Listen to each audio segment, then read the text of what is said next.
In the ancient world, long before kings reigned and nations rose, there lived a man whose journey would shape the course of history. His name was Abram, a wanderer from a land called Haran. He lived among tents, flocks, and family, surrounded by the traditions of his ancestors.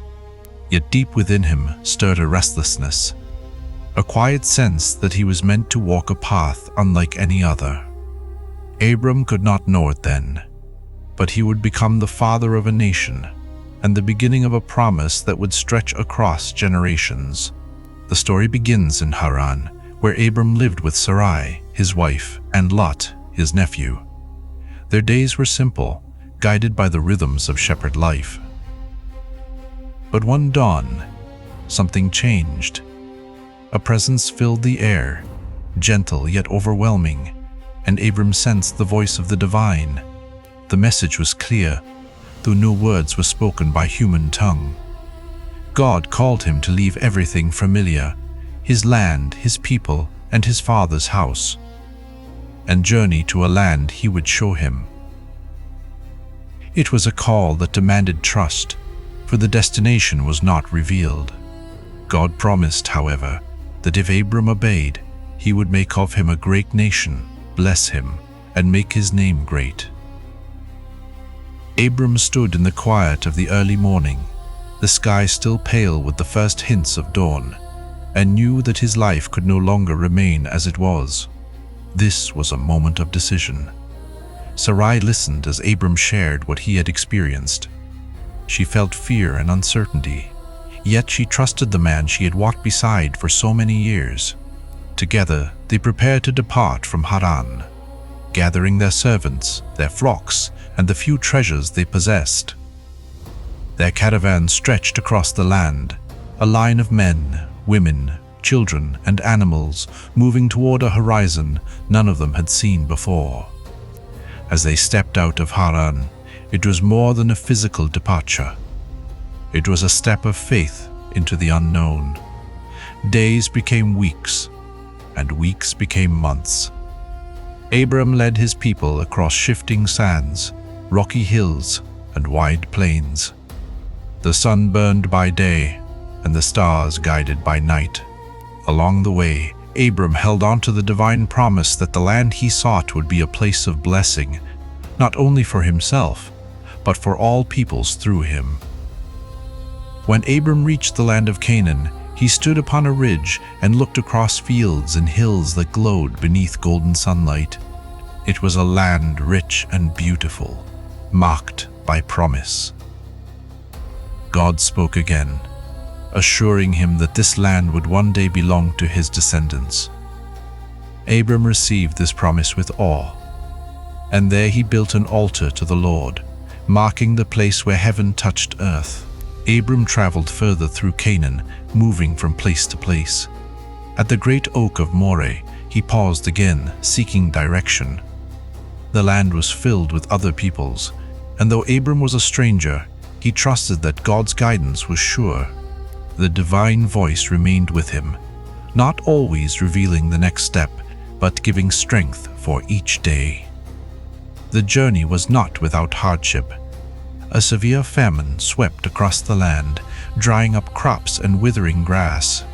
Hunger threatened Abram's people, and once again he had to choose a path forward. He turned his eyes toward Egypt, a land sustained by the Nile's waters, and led his household there, seeking refuge. As they approached Egypt, fear crept into Abram's heart. He worried that the beauty of Sarai would draw the attention of powerful men, placing them all in danger. Egypt was rich and mighty. Its rulers feared across the region. Yet even in his uncertainty, God watched over them. Pharaoh's household was struck by mysterious troubles, and the truth was revealed to him that Sarai was precious to Abram and under divine protection. Fearful of opposing the God who shielded her, Pharaoh sent Abram's household away unharmed and with gifts besides. Abram left Egypt richer than he had entered, not by ambition or conquest, but by the unseen hand of God working on his behalf. Back in Canaan, Abram and Lot continued to grow in wealth and flocks. Soon their herdsmen began to quarrel over pasture land. Abram, a man of peace, refused to allow conflict to tear the family apart. He told Lot that the land was wide enough for both of them and offered him the first choice of where to settle. Lot looked upon the fertile valley of the Jordan, green and well-watered, and chose it eagerly. Abram remained in the hills of Canaan, content with what God had given him. Once Lot had gone, God spoke to Abram again under the open sky. "Lift up your eyes," the voice seemed to say, "for all the land you see, I will give to you and to your descendants forever." Abram looked out at the vastness of the hills, valleys, and plains, and his heart swelled with the quiet certainty that the promise still held true. God told him that his descendants would be as numerous as the dust of the earth, impossible to count. Moved by this renewed assurance, Abram continued on to Hebron and dwelled near the oaks of Mamre. There he built another altar, a place where he could call on the name of the Lord. Despite the challenges he faced, Abram held firm to the path God had set before him. He had left the familiar behind, endured famine, faced danger in foreign lands, and navigated tensions within his own family. Yet through it all, the promise remained unchanged. A promise of land, blessing, and descendants beyond number. Abram's life became a living testament to trust, perseverance, and the mysterious ways of God. Though he could not yet see the fulfillment of every promise, he walked forward with unwavering faith. His journey was not marked by perfection, but by steadfast obedience. In the quiet nights beneath the stars, he reflected on the path he had walked and the divine presence that had guided him since the day he left Haran. The promise of God was not only for Abram's lifetime. His story would echo through generations, reaching far beyond the hills of Canaan. The call he answered became the beginning of a nation, a covenant and a blessing meant for all the earth. Abram's steps across deserts and valleys were the first movements in a story of redemption that would stretch throughout all history. At the heart of Abram's journey lies one truth.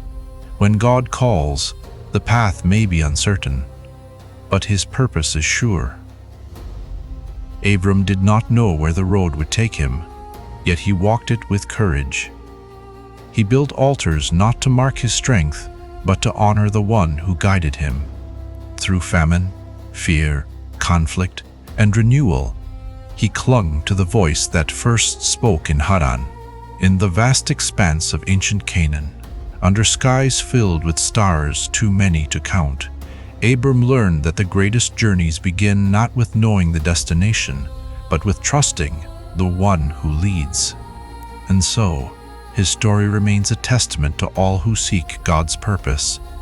That obedience shapes destiny, that promise endures beyond sight, and that faith can carry a wanderer into the heart of divine blessing. Abram's footsteps echo still, calling every listener to remember the God who speaks, the God who leads, and the God who fulfills every promise in His time.